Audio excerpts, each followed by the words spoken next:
Fiction, service et histoire vraie. Aujourd'hui, c'est histoire vraie. Je vais essayer d'être très concentré pour donner le maximum d'éléments. C'est une géographie spatiale avant d'être humaine, pour que tout soit en place, parce que c'est pas si compliqué. Le premier élément est temporel. Ici, ça fait plus de 20 ans que je suis là. Quand on est arrivé ici, jamais on n'aurait pensé qu'on resterait si longtemps. C'est une maison qu'on avait pu obtenir parce qu'elle est à l'écart de la ville. La ville, elle comporte un fleuve. On est à Tours, c'est la Loire. Il y a 3 ponts, un peu plus loin, le pont de la Rocade. Nous, on est près du pont de la Rocade, mais tout près du fleuve. Le fleuve, il est au bout de la petite rue.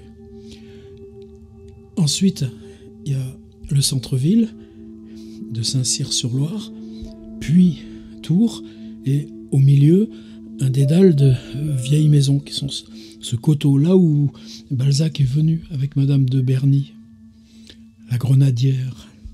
Et à cet endroit, il y a des vieilles maisons avec des choses un peu troglodytes qu'on peut explorer, c'est pas forcément fermé. Et puis au-dessus, il y a un hôpital psychiatrique, il a son rôle ici. Ça veut dire que pour aller en ville, vous longez le fleuve, disons, si on le fait à pied, il faut une petite demi-heure, ouais, ça doit être 1,8 km, quelque chose comme ça. Ensuite, le pont, ensuite un carrefour avec un rond-point, une rue qui va tout droit vers la place des Halles, et puis à gauche, vous pouvez suivre le fleuve, mais de l'autre côté, c'est l'université. Et puis ensuite, pour moi, le chemin pour aller à la gare. Ça veut dire que quand vous habitez ici, de toute façon, il n'y a pas trop le choix que faire ça en voiture. Et puis, vous le faites, peut-être pas tous les jours, mais tout le temps, quoi. On n'a pas été long à le remarquer. C'était pas de grand matin. En général, ça commençait vers la fin de matinée, et puis évidemment l'après-midi, et puis parfois tard le soir. Vous reveniez de la gare, ça m'arrivait souvent à 10h du soir, à 11h. Il n'y a quasi plus personne, plus de piétons, et puis pourtant, lui, il était là. Alors, vous voyez bien cette disposition, c'est-à-dire entre là où nous on était une fois, je crois, je l'ai vu marcher ici, passer même devant la rue, en sens contraire. C'est la seule fois. Et pourtant, ce coin de rue, je le vois souvent, c'est pile face à mon ordi. Non. Par exemple, il avait toujours des vêtements différents. Oh, ça pouvait être assez baroque comme il était habillé, mais en tout cas, on lui changeait. Donc je suppose que ça voulait dire passer à l'hôpital psychiatrique, qui avait peut-être un petit déjeuner, des trucs de jour, des choses. Une fois aussi, on a vu des voitures de police qui bouchaient la brèche dans le mur, pas loin de la Grenadière, là où il y avait accès à ces espèces d'abris troglodytes. Et là, ça m'a mâché. Je me suis dit, s'il le vire, où est-ce qu'il va aller? Comment il va? Puis finalement, même la brèche bouchée, après j'ai bien vu qu'il avait retrouvé son accès. L'hiver, on ne le voyait pas. Je pense que là, c'était hébergement à l'hôpital. Mais dès que les beaux jours commençaient, il était là. Alors c'est ce que cet homme avait d'extraordinaire. C'est pour ça que je tenais à cet hommage. Tout simple. C'est qu'il ne quittait jamais cet itinéraire le long du fleuve. Et il le marquait. Sa marque principale, c'était des pochons de plastique qu'il accrochait au poteau, au réverbère. Quelquefois, lui, il n'était plus là, mais le pochon de plastique était encore accroché. D'autres fois, il y avait ce pochon de plastique accroché, et lui, il restait longtemps à le regarder. Il ne parlait pas, mais tout près de son pochon de plastique accroché. Souvent, on le voyait évidemment sur le pont, et ça c'est important parce que quoi de plus symbolique qu'un pont? Et il pouvait être à une extrémité ou l'autre, principalement l'extrémité de ce côté-là, c'est-à-dire là où la ville, le pont, et puis cette route qui longe le fleuve en surplomb. Et là, il se mettait au carrefour, Et souvent, il faisait la circulation. C'était avec des grands gestes. D'accélérer, passer, le truc. Puis évidemment, il y avait ce fait qu'il parlait seul. Donc, quelquefois, il était au contraire. Quelquefois, il avait cette position. Un doigt tendu vers le ciel. Et c'est comme ça qu'il se mettait pour parler seul. Ce doigt tendu vers le ciel. Et c'était des imprécations. Alors, dans ces conditions-là, moi, quand je passais en voiture, souvent, un petit coup de klaxon et je baissais la vitre, je faisais un geste de la main. Souvent, il le prenait avec plaisir, puisque s'il était là pour faire la circulation ou invectiver le conducteur, c'était lui, en fait, le chef de la ville. Donc, qu'une voiture le remercie, le salue, quelquefois, surtout dans les premières années, des grands saluts. Ou alors, un truc de la tête, ça veut dire... Ouais, je te reconnais, l'hommage m'est dû, passe ton chemin, maintenant. Mais petit à petit, des fois quand il était dans l'imprécation, toi tu donnais un petit coup de klaxon, ça repartait, le redoublait, donc j'insistais pas. Mais je crois que même ça, on avait le sentiment que finalement, interagir, ça rentrait dans son imprécation, mais quand il était là avec sa main en l'air et qu'il parlait, on ne sait pas... Là, on ne le dérangeait pas. Alors, si je le suis sur son itinéraire, ensuite, il y a cette longue rue qui longe la fac. Il y a du monde parce qu'évidemment, les étudiants, ça se gare, ils arrivent de leur piole dans le vieux tour. Donc là, il y a beaucoup de monde. Lui, sa position, là, c'était d'être sur le terre-plein central. Et c'est une sorte de boulevard très passant, avec des autobus dans les deux sens. Évidemment, ça amène au centre de Tours. Je ne l'ai jamais vu jusqu'au centre de Tours. Mais se tenir là, au milieu du terre-plein, avec les flux des deux circulations dans les deux sens, et lui au milieu. Par contre, là, il ne faisait pas la circulation. Là, c'était juste à côté du pont. C'était une sorte de se dresser au milieu de cette espèce d'assaut de ferraille, de silhouettes qui passaient, une espèce de passerelle en béton. Par contre, la rue tout droit, celle qui allait vers les Halles, là, souvent, il y était. Et quand ça débouche sur les Halles, c'est un espace rectangulaire, un peu Bourges, tout ça, là, il n'y allait pas. Mais il y a une vieille poste, où il y a souvent un gars, d'ailleurs, qui fait la Manche aussi. Lui, il est toujours là. Là, dans ce parking, moi, j'y allais aussi assez souvent à l'époque. Il y avait une librairie. Bon, c'est une autre histoire. En tout cas, sur cette place, là, il faisait beaucoup d'heures. Mais des heures où pouvait être un endroit ou l'autre.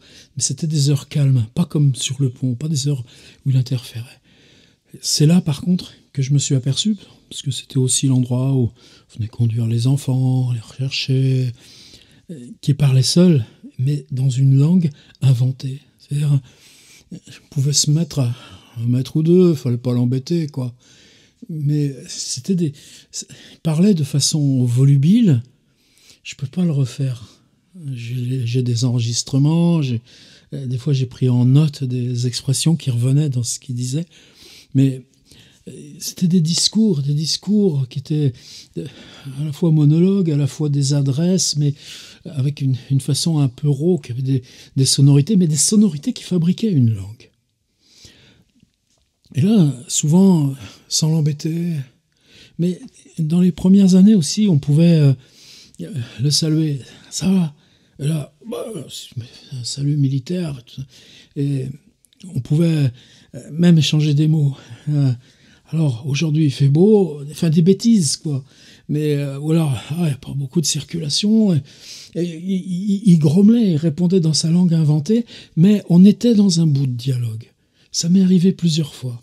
Je pense même que dans ces années-là, il m'avait identifié, évidemment pas à se reconnaître quoi que ce soit, mais comme quelqu'un de favorable. La preuve, c'est qu'il y en avait d'autres. Par exemple, dans ce tout petit recoin des Halles, il y a tout petit machin, vous savez, ces trucs de pizza, où le soir, il y a des types en mobilette qui vont livrer, ou un peu kebab, tout ça. Et ce truc était tenu par des Kurdes. Et là, J'ai trouvé ça une fois, comme ça. Il était souvent devant cette petite boutique kurde tenue par deux jeunes types. Et je les ai vus plusieurs fois parler avec lui. Alors là, je leur ai dit, avec vous, ils parlent votre langue. Et ils m'ont dit la même chose. C'est-à-dire qu'ils comprenaient, eux lui parlaient en kurde, il identifiait parfaitement, c'est-à-dire pour eux, là, les deux gars de la pizza, il était kurde. Mais, en tout cas, quand il répondait, c'était une langue qui ne lui appartenait qu'à lui seul. Et je crois que c'était un petit peu son point d'appui, peut-être le seul point qui pouvait rester avec la société civile. Parfois, pendant 1 mois, 2 mois, on ne le voyait plus. Puis pof, il était revenu, il était là. Alors c'est long parce que vous voyez, ça fait 1,8 km. Vous enlevez le chemin de chez moi à l'hôpital, disons qu'il reste 1,2 km entre l'hôpital psychiatrique et le pont. Le pont avec ses points à lui qui étaient toujours les mêmes, et quelquefois aussi il y avait des pochons accrochés au réverbère du pont. Et puis ensuite cette rue de la Fac avec son terre-plein au milieu, mais c'était assez rare quand même. Et puis cette traversée qui l'amenait sur cette petite place où il y avait la pizza kurde. C'était son pays, vous voyez, un pays linéaire. Un pays linéaire, mais où chaque station avait son rôle extrêmement précis. Alors, même dans ces époques-là, je crois que c'était plus facile d'identifier les malades de l'hôpital. Il y en a un qui avait un petit béret de marin, d'autres évidemment, ces grandes silhouettes maigres, angoissées, qu'on voit déambuler ou attendre au bus, ou un autre au contraire, mais qui est toujours jamais sûr, qui demande toujours le chemin et puis qui place toujours des phrases comme ça dans l'autobus, la personne qui est près de lui. Bon, et tant mieux. Je dirais que ce qui est favorable dans la présence d'un hôpital psychiatrique proche, avec ses fonctions d'hôpital de jour, je suppose, c'est que justement, ce qui était dévolu autrefois à la communauté ouverte, il y avait toujours le simple dans le village. Même dans le contexte urbain, dans le contexte dur, cette mission est plus ou moins restaurée. Mais des personnages, alors c'est les gamins du collège qui m'ont dit ça. Ah, mais Kazi!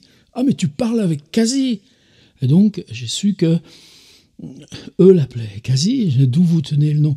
Tout le monde l'appelle Kazi. Aux Kurdes, je leur ai dit, mais Kazi, ils n'ont pas été surpris. Pour eux, c'était Kazi. Je voulais rendre hommage à Kazi. Alors, sur 20 ans, j'ai fait beaucoup de photographies. J'avais toujours l'appareil, comme ça, évidemment, sur le siège de la voiture ou au téléphone. Donc, quand j'apercevais qu'il était sur le pont, là, ou qu'il se tenait à son réverbère, et puis qu'il était dans les imprécations, ou sa position de la main tendue vers le ciel pour tenir ses discours. J'ai souvent fait une petite photo à la volée, ou un autre coin aussi, c'est là où, justement, toujours dans ces zones de la Grenadière de Balzac, il y a la rue qui monte vers l'église, la mairie, c'est-à-dire l'ancien village avec sa pesanteur sociale. Et là, à cet endroit-là, il y avait, je crois que, appelons ça un bordel, même deux, ils se faisaient face. C'était un peu miteux, c'était une espèce de pub, puis le soir, tu voyais qu'il y avait un lumignon d'allumé, mais bon, ça a été rasé depuis. Enfin, un a été rasé, l'autre, c'est un gars qui fabrique des arquebuses ou des arbalètes, je sais pas quoi, enfin des trucs de sport là, qui s'est installé là. Enfin, bon, en tout cas, à ce feu rouge, souvent, il était là aussi, naturellement, quasi. C'était sur sa route. Quelquefois, dans une grande solitude aussi. Même si tu l'abordais, ou même si ça va aujourd'hui, les yeux qui te regardaient, mais t'existais pas. Dans ces cas-là, il se taisait. C'est tout. Hommage à ce gars, je ne sais pas depuis combien de temps avant notre arrivée il avait commencé, comment ça s'est construit, son rituel. Je crois que là, ça fait la 3e année, la 3e saison, mais quand même en 22 ans de présence ici, que au printemps, tu te dis, peut-être qu'il va revenir. J'ai jamais pu trouver personne qui me dise Comment ça s'est passé? Où est-ce qu'il est, s'il vit encore? Peut-être là, tout près, dans d'autres zones de l'hôpital. Tu te prends toujours à chercher sur le bord du fleuve s'il n'y a pas le pochon. Et puis je crois que ce qui manque, c'est peut-être ça. C'est-à-dire, toi, le pont, tu le connais. Cette fonction que quelqu'un dans la ville, sur ce grand pont, là, avec les flux de circulation, tu tournes à gauche, tu tournes à droite, le feu qui passe, machin, les autobus, et puis la violence de l'eau, ou l'absence de l'eau, ou le rythme de l'eau, que quelqu'un soit là, tienne le discours de l'imprécation. Est-ce qu'on ne le mérite pas, le discours de l'imprécation?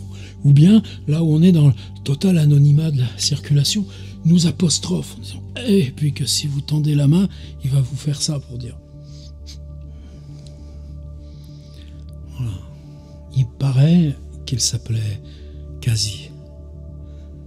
Je l'ai vu quasiment tous les jours, pendant plus de 15 ans, mais uniquement le long du fleuve, sur cette route en surplomb du fleuve, sur le pont qui traverse le fleuve, et sur la petite place avec le kebab kurde.